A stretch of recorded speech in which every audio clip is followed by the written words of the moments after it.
Hey everyone, this next episode is with Shearer Wludyka, and I'm back where it all began for her. And so Shearer is kind of an amazing young lady. She's been shoeing for about a dozen years now, and her practice is immense. She's really learned a lot about how to do it.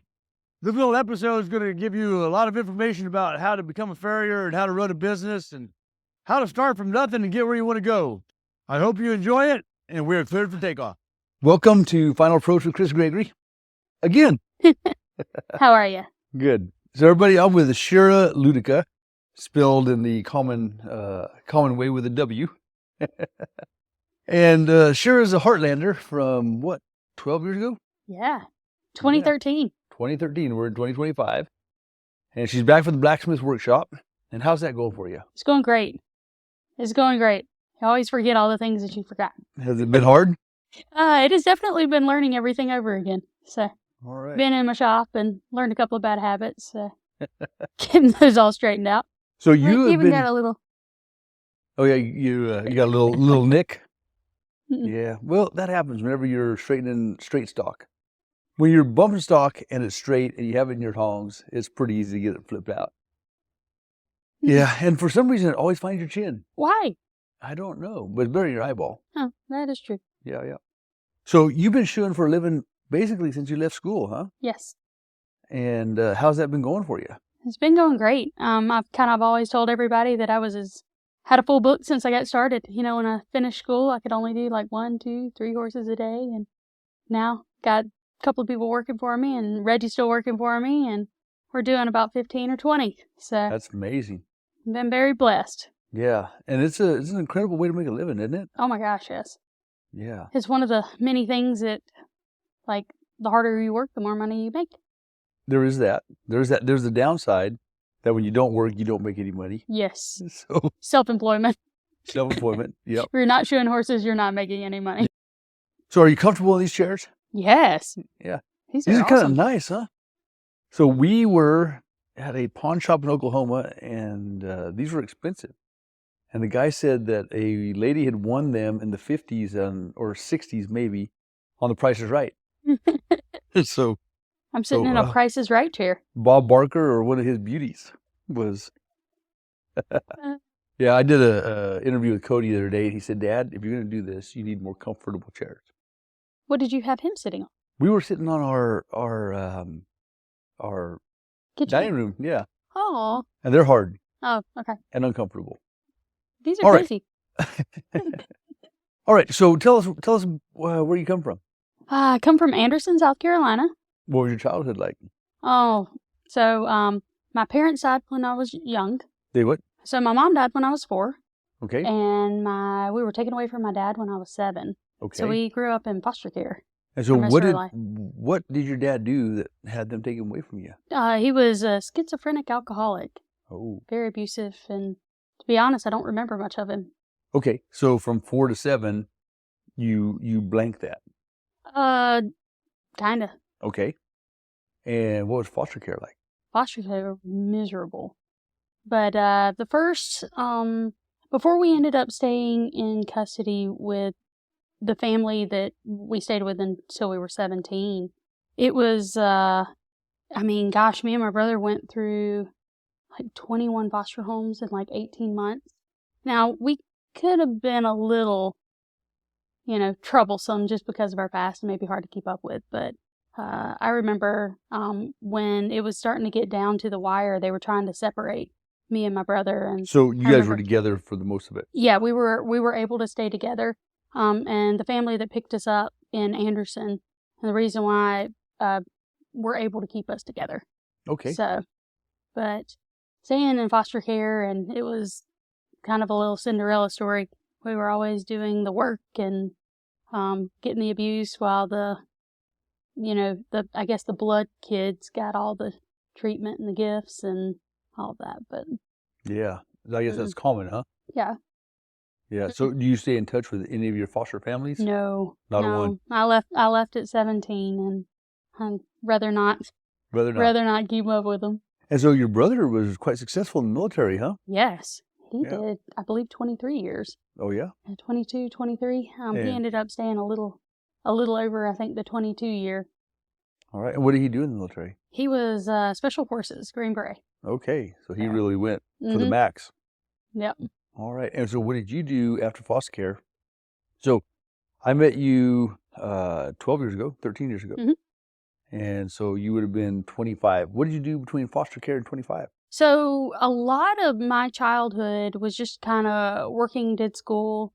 I did leave the foster care at 17. One of the many reasons Did you have to run away to do that, or did they release you? No, at 17, I was no longer custody of the state. Okay. But one of the biggest arguments that we got in when I got ready to leave is one of my acceptance letters to colleges was in the trash can. And he looked at me and he's like, college is for rich people.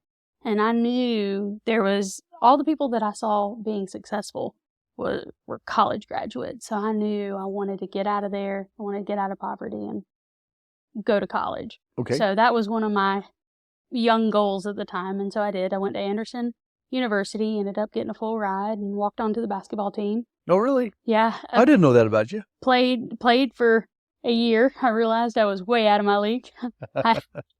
There was a difference between high school and college, but it was a good opportunity. Yeah. So I was an art major, graphic design major with a minor in physics and engineering.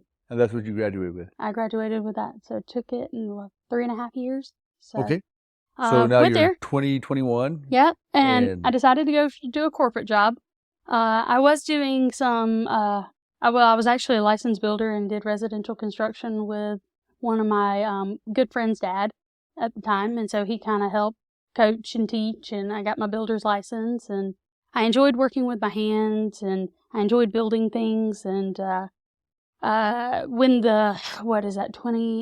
2008, 2007, when the first market crashed, I remember it being like somewhere a little earlier than that, and the guys were like, you don't need to do this, you need to go get a desk job, you need to get out of business, nobody wants you to, you can't do this for the rest of your life. So I went took a graphics job and absolutely hated it. Oh, really? It was awful. Having to wear fancy clothes and sit behind a desk. Fancy clothes, and then just to require yourself to be creative all the time. There wasn't an on-off switch, and so I did 5 years of corporate. Wow. And so I was actually sitting... And did it pay good? No. When I got out of college, it was a decent pay. I think I got around $20 an hour, but with the market, by the time I left, I think I was getting like $13 an hour as a manager. So it went backwards? It went backwards. Oh, man. And it was horrible. And, there wasn't much in marketing at the time for print. We were just starting to get into websites. Websites were pretty young and new, and so I was probably the only one in the graphics department that did a lot of coding. And so... So I remember you in Horseshoeing School, things were tough. Like, you were not flush in Horseshoeing School, were you? Were you didn't have a whole lot of money when you came through, did you? No. Yeah. I quit my job, I think, with $2,100 in the bank. I remember sitting down with my boss, and I was like, okay, I'm going to give you a 3-month notice. And I was like, I'll help you. Whoever we need to hire and help me train. And then like a month later, he came into my office and he's like, no, we're joking, right? And I was like, no, now we're down to 2 months. And so I got to go. But I just needed to get out of there. You spent 14 hours and just catched a lot of BS and never really accomplished anything. So you graduated Horseshoeing School, was it fall of 2013? Yes. October. Right. I started my business October 2013. All right. And how long did it take you to start making a living? November. Well, Horseshoeing School didn't pay very well, so I was pretty broke. Oh, so yeah. we worked. I remember that. And so, I mean, gosh, I think I was booking clients back at home maybe the last month of school. Okay. I started getting people calling, and I think I had 2 trims and 2 full sets a day. And at the time, I was making, I think, $85 for a full set and $35 a trim, but I was tickled pink. Yeah, still more money than you'd made at I did the math in my corporate job, and it was $80 a day.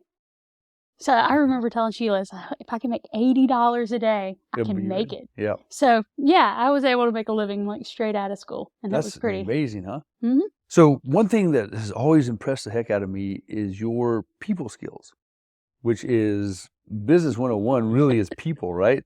So if you answer the phone, hello, darling, and you know the horse's name and you're able to kind of talk the talk. So where did you learn that? I must say survival skill. Okay. I don't really know where I pick it up. All right. So that wasn't a class. That was just you. Yeah, I've always enjoyed people. Okay. I've always enjoyed meeting people, and through some of my summer jobs, working at bars or working at restaurants, and just being able to go up to complete strangers and talk to them. So that's never been. How long did it take you to get to six figures in a year? It was super fast, right? I want to say within a year and a half. That's what I was thinking. I was thinking by I was thinking about 2015 you were six figures already. Yeah.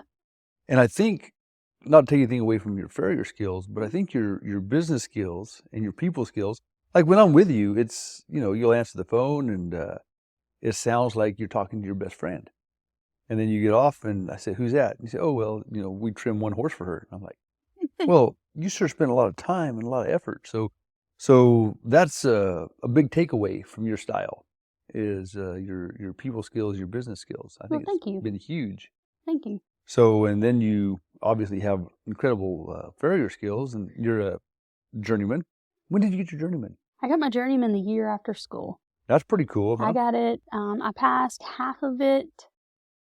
I passed my CF October of 2023, and then 2023. Sorry, 2013. So you were CF in the same year you came to school. Yep. Yep. And the second day of class, I started my journeyman. Okay. I passed the written then, and I think I passed my bar shoe maybe 3 or 4 months later, and then passed the horse again at Dusty's. So pretty much within a year of graduating, you were a journeyman. Yes. That's pretty cool, huh? Yeah. Yeah. So what was the secret to achieving that level? Lots and lots of pain and agony in the forge. And keeping coming back. But keeping what? And keep coming back to school. Oh, keep trying to learn. Ellie was in my shop a lot, so I had a disciplinary in the shop, and we always got. For everybody's knowledge, Ellie was a English girl that came to school, and in England, if you have your certified journeyman farrier, you can get your diploma automatically within 2 years.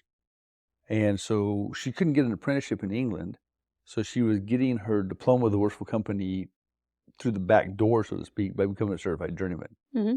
And she did it also the year after graduation, right? Yes. Yeah. Yeah, she did it. We were pretty much neck and neck there. Yeah. But I spent a lot of time in the forge. I spent a lot of time working with vets. So what is there a secret formula or a magic trick that gets you to journeyman, or is work really hard? It really is, right? Work really hard. I tell my students all the time, there's nothing I can tell you. There's not a key to unlock this lock. Mm-hmm. There's no replacement for the hours you stand behind the anvil. It's just that. Well, and Cody said it perfectly today. He's like, this is one of the hardest things you'll do. Yep. And just keep working towards that. When you get to a spot and you don't know how to. Yeah, you see these, we got 9 of them that are, 4 days old? Oh, that's been incredible. Yeah. Seeing them weld on their second day and. First day. They were welding the first day. First day, they were like, what do I do with this? Yeah. Second day, now we're 4 days in. Yep. And they're welding the confidence, and yeah, it's been pretty incredible. It really is pretty neat. Mm-hmm. But they have a lot of hours down behind that piece of hard metal. They're gonna get anywhere. Gosh, even now, working towards my AEW, I still don't feel like I'm putting enough hours behind the anvil. Just working and working and working. So. Yeah, so here you are, you're a journeyman, you got a full business, and you're going for your AW. Why are you doing that? I've always been goal-oriented. Do you think you'll make more money if you're an AW? No, I don't think half of my clients know what it is. They're sitting there going, why are you doing this? You're going to leave for a week? So those of you that don't know, an AW is an associate of the Horseshoer Company of Farriers, which is the kind of the practical part of the Horseshoer Company. I guess it is the hard practical exam of the Horseshoer Company, compared to the fellowship. The fellowship is more theoretical. Yep. So, all right. But it keeps me studying. It keeps me in the book. It keeps me forging. Hopefully it keeps my clients happier, my horses happier, keeps me learning. Okay. So Now you do a lot of therapeutic work. Mhm. So what percentage of your business do you think is therapeutic? gosh, now I would say about 85% of what is on my book came to me lane. So it either Okay. started Therapeutic That's or, huge. and I've kept a good bit of them for most of my career. So And how so- do you make therapeutic work pay? So we've started doing a couple of things. One of the things is consultant, pay for your time. I do charge more if I'm having to sit with a vet, if I'm having to analyze radiographs, if I'm having to watch a horse trot up. I don't think lucratively it pays as well as sound horses, Right. no matter what you do. But I do charge for the time that I spend, even if it's not the time under the horse. Okay. So So if I came to you, if I go to the vet clinic with a founder horse, let's say, and you're gonna get X-rays, and you're gonna get let's say you put W shoes with the pour in. How much would you charge for W shoes with the pour in? So it would be a $75 consultant fee. Right off the WQs bat, period. Yeah. If Okay. I'm having to meet with a vet to organize with X-rays, I found her foot. Usually, I And if would it be takes with a 5 vet. minutes or 1 hour, it doesn't matter. $75 Yep. bucks. Okay. Well, yes. Okay. Usually, we kind of have that dialed in. But W shoes on a front set, we're looking at $225, $250, Okay. and that And needs if to be done every 3 to 4 weeks. And if it takes 4 hours, it's still the same. Thank God it doesn't take that anymore. But I do remember those days. But yeah. All right. Vet there to sedate. We kind of have it down to, Reggie and I can usually do 3 full sets in an hour. Pretty easy. If we're doing You're talking about sound horses. on a sound horse. Right. And so if we're putting a front set on a founder, we're probably looking at 35 minutes, 45 minutes. Okay. So if I'm making the shoes from scratch there, and I'm not taking out of the W shoe inventory that I have. And is your then maybe W shoe an hour. inventory, is that a cake shoe that you buy, or is that one you made in the shop? Made in shop.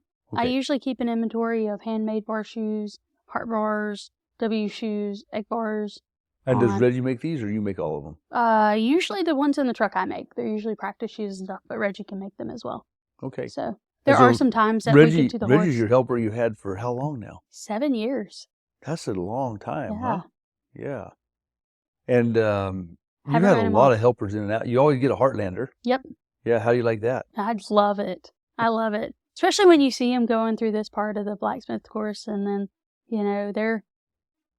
I usually can work them pretty hard when they come and do. Yeah.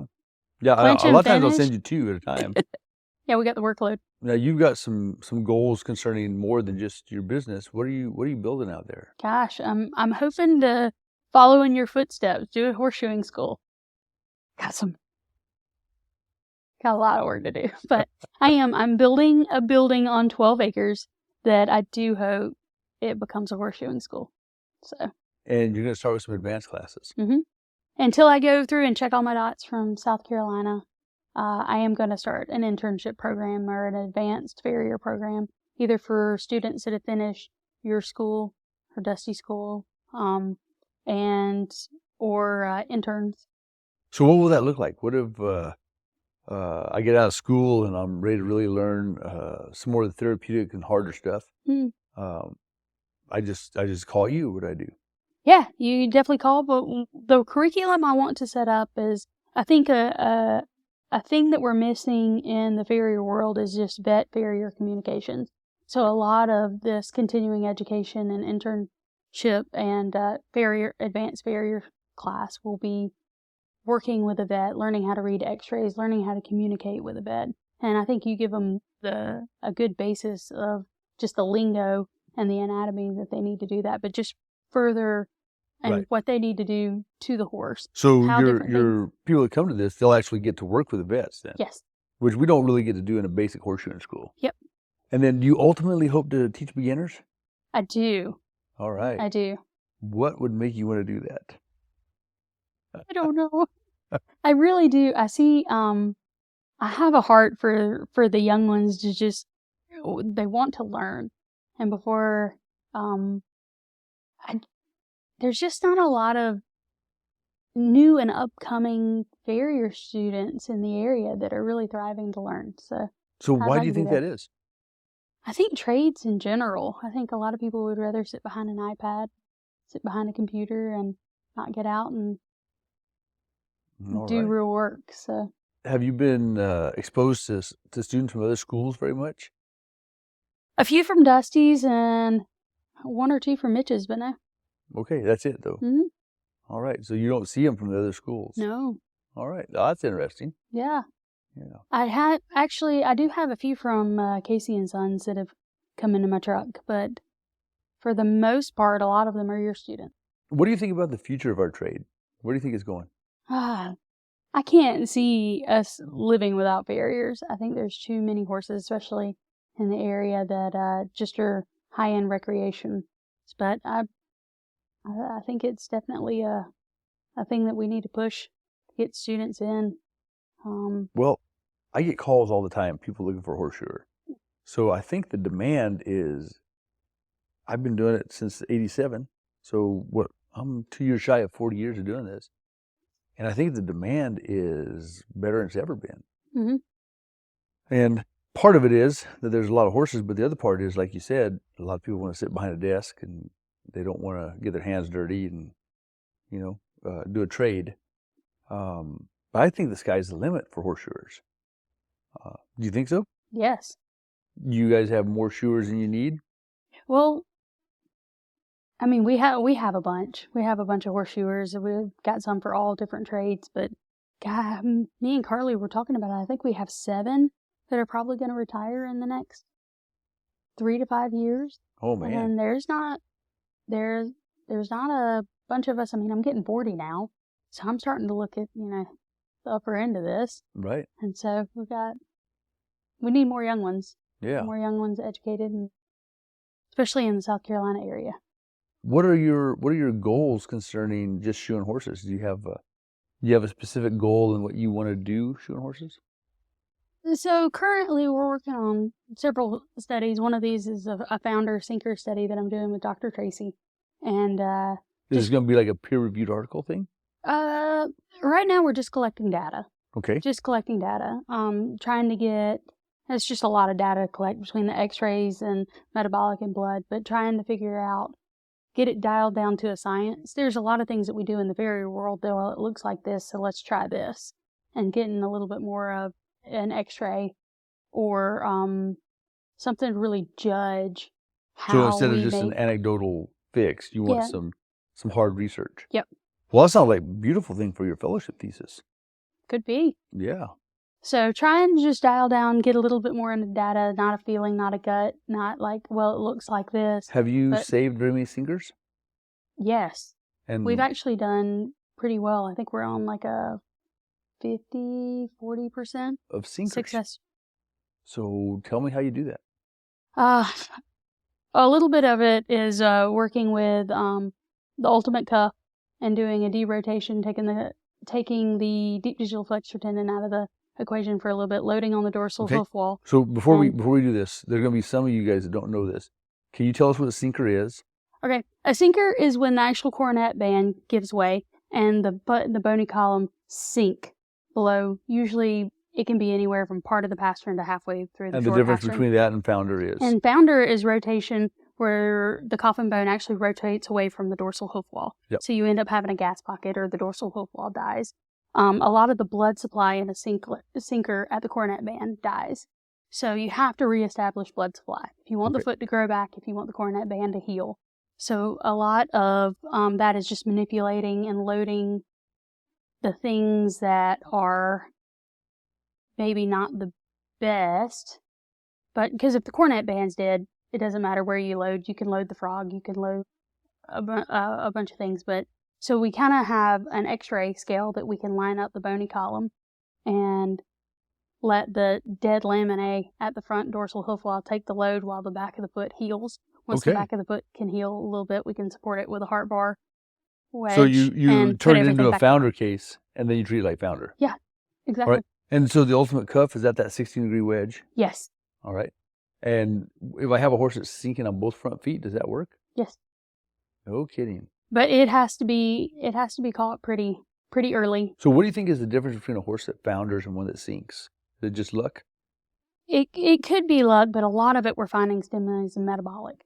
Oh, okay. An internal fight of the horse, insulin resistant things that they're just not able to fight. So it's not just farrier work. We're having to maintain the blood levels in the horse, the thyroids metabolically, and so there's a whole chemical side to your treatment. It hardly ever is just grass, right? Or just external stuff. Okay. So. And so, how long if I have my horse, I think he's a sinker, I bring him to you. It happened 3 days ago. What am I looking at? A year and some change. A year and some change. Yeah. We usually can get them stable. Well, of course, in order to have success, you have to get them stabilized pretty quickly. But it takes around 3 to 4 months of stabilizing the foot and getting the coronet band back together again to where we can start growing hoof wall. And what do you do trim-wise? A lot of it is just support. We're trying to get the dead tissue or the dead horny structures out of the way. So the dorsal hoof wall, we're trying to trim that back if there's any growth. A lot of the first 3 to 4 months, we're just exchanging the package and putting, new fresh dental and fresh material, taking care of abscesses that might blow out along the way. Kind of doing like first aid stuff, kid. But do you use clogs? I do not use clogs on sinkers. Okay. Do you use them on powder? No. No, okay. I usually do heart bars and W shoes on founder cases, and besides the initial using the ultimate at the very beginning of it, most of ours I try to get into a nailable shoe as quickly as possible. I can manage the load a little bit better. I find that clogs there's just a lot of rocking and rolling, and with a coronet band that's not stable, I try not to let them choose where to load it. And the ultimate tends to be a pretty stabilized wedge that they can only hold, no breakover, it just stabilizes. You're stuck there. Yep. All right. And how long will it be in it? 6 months. 6 months, but you reset it every 3 to 4 weeks. Yeah, it's usually like three to 4 cycles they'll be in that. Okay. And then we'll drop them down. Heart bar usually with a 4-degree wedge. And do you ever have trouble with the deep flexor tendon shortening to the resting length? Not if I drop it quick enough. Okay. But yes. So whenever you drop it, you are challenging your laminate. Absolutely. And so there's probably a fine line, huh? And that's usually why it takes so long to get them out of the ultimate cuff, because I have to make sure that the dorsal hoof wall can load, and that there's not any more sinking inflammation on that end, and the dorsal hoof wall is connecting back to the coffin bone in such a way that it has an opposing force to our deep digital flexor tendon. All right. So what are the chances of my roping horses roping again? The ones that we have successfully done, we've done an El Patrio. He was a sinker. He was a dancing Spanish horse. He's back in full work again. That happened about a year and a half ago. Yeah, most of them go back into whatever they were doing prior. And what kind of money am I looking at? A lot. A lot? Yeah. Thankfully, I've had the clientele that has allowed me to work on them. But if you think about a $300 package every 4 weeks. Plus all the vet stuff. Plus all the vet stuff. It's not cheap. Now, the good thing is the ultimates can be reset. So it's usually Fluffy's not doing an endurance ride, so they usually can They're not wearing them out. Reset. So we'll tape them on for the initial part, because abscesses, as they start to, the corium start to like fill in and grow, we do trap the gas pockets and everything. So do you end up doing a resection ultimately, or not very often? I would say about a third we might have to resect. Okay. But most of the time it's dead from the coronet bend down, so I am usually waiting the dead dorsal hoof wall for most of it. And then as it starts to grow out, we'll dress it like we do in school so you can see it. You can see all your stratum internum, stratum medium, and all of that as you go through the process. Huh? Yep. And most of the time they'll sink medial or lateral, so you'll have one part of the foot that grows a little bit more than the other. So shortening it and leveling and rebalancing the foot and trimming frog away. So do you do that with radiographs to trim to the coffin bone? Yeah. What about if I don't have access to a vet or radiograph? Is this something you could do? Probably not. Okay. Mm-mm. I would probably give it a good hurrah, but most of these do need to be clinically managed as well. So All right. the blood work, all Well, that's that, if very they are interesting. thinking. So what about stuff like a patent bar, that sort of stuff? Have you done very many of those? Oh yeah. Yeah? Now I had drill and tap wedges on the back of fishtail shoes down to create patent bars. And are you using plastic or are you using aluminum? Aluminum. Okay. I'll do an aluminum wedge on the back of a steel.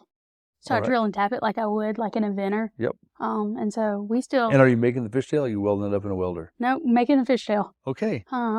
And it kind of keeps all my skills. It's kind of fun. Yeah. If I can get them back into a handmade built shoe, then we do it. What's your favorite use of patent bar? What injury? Ooh, deep digital flexor tendon is a big one. If I have a laceration, we have a lot of trailer accidents. So if they sever the superficial, deep, and suspensory.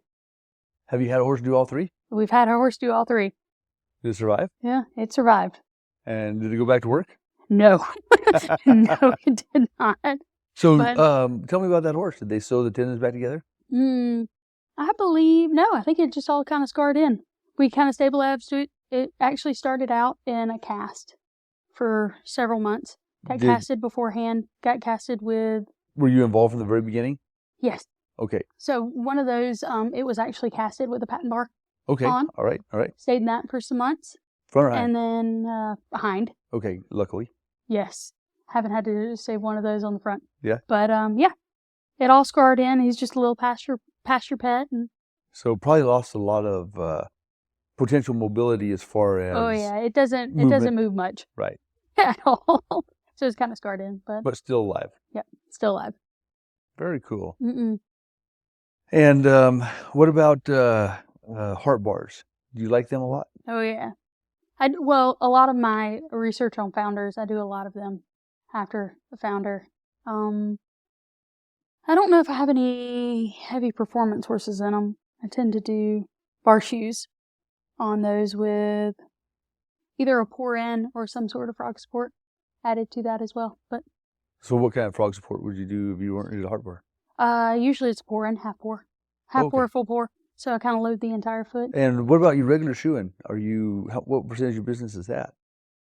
I don't know what regular shoes are anymore. So you're doing... Most of everything that we put on, we are either modifying a keg shoe one way or another, or putting on handmade therapeutic bar shoe. But a horse doesn't land flat and hardly ever is perfectly sound. Okay. All the time. Well, in my book, right, we do a lot of therapeutic, so I'm always fine-tuning their gait as best as I can. Do you send your helper out on his own? I do. Okay. How long did it take you to get to where you could do that? Gosh, I still micromanage him. Ask him. Reggie's probably like, and she's doing it again. But we tend to work in the truck a good bit together. But while I'm here, he's taking care of the business back home. But like on a regular week, whenever you're home? Oh no, we're usually in the truck together. Okay. Yeah. All right. Kind of feeding off, and we just kind of work better together.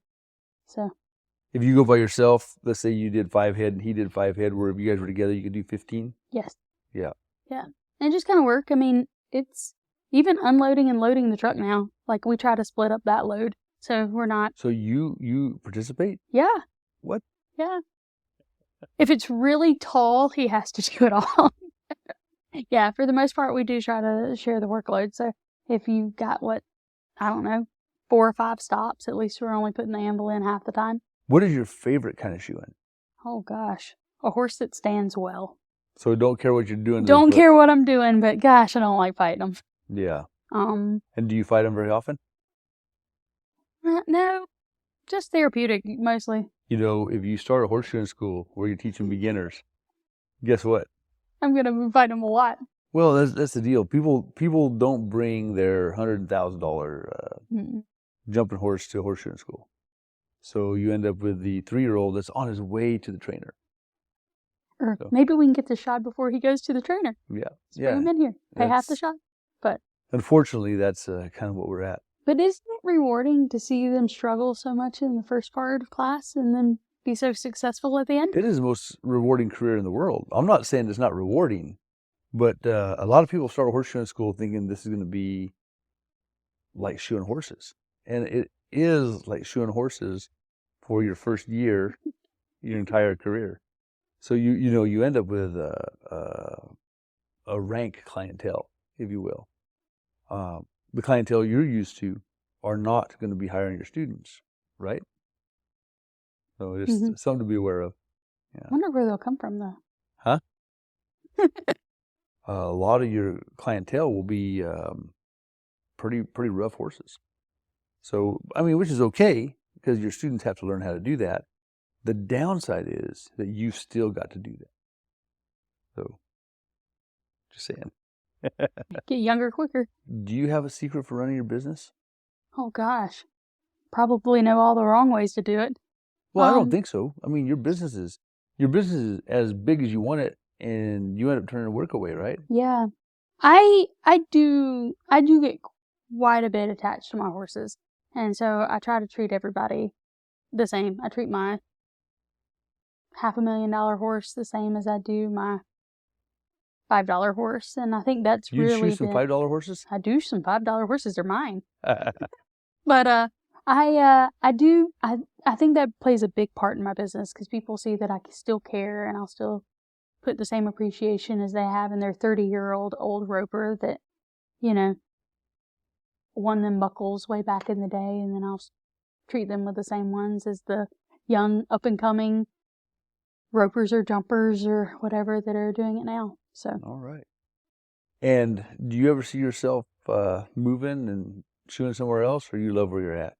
I love where I'm at. I mean, who knows? Who knows what retirement will end, but everywhere I've ever traveled, I keep going back to South Carolina. Weather's good. People are good.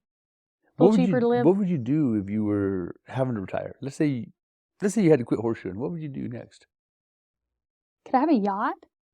Of course. So you would hire yourself out as a sea captain? No, I want to be on the yacht. I'm not talking about retiring. You got to make a living. What would you do? Oh, if I had to make a living. And it's not horseshoeing. Not horseshoeing. Oh.